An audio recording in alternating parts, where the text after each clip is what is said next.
रियल्स भोजपुरी।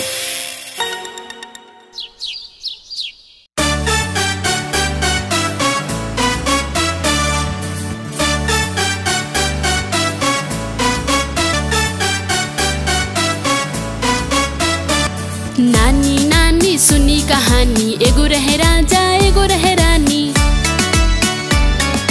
नानी नानी सुनी कहानी, एगो रहे राजा एगो रहे रानी।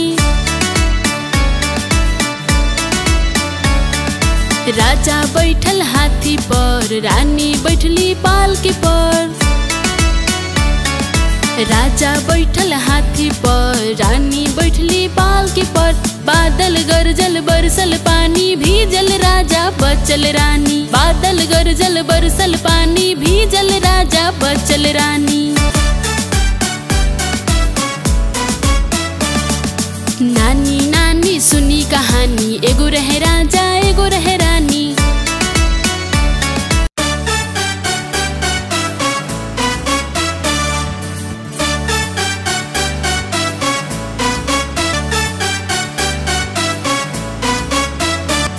नानी नानी सुनी कहानी, एगो रहे राजा एगो रहे रानी।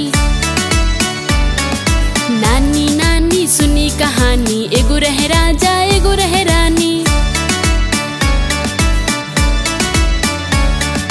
राजा बैठल हाथी पर, रानी बैठली पालकी पर।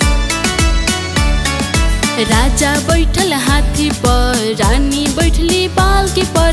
बादल गरजल बरसल पानी, भीजल राजा बचल रानी। बादल गरजल बरसल पानी, भीजल राजा बचल रानी। नानी नानी सुनी कहानी, एगो रहे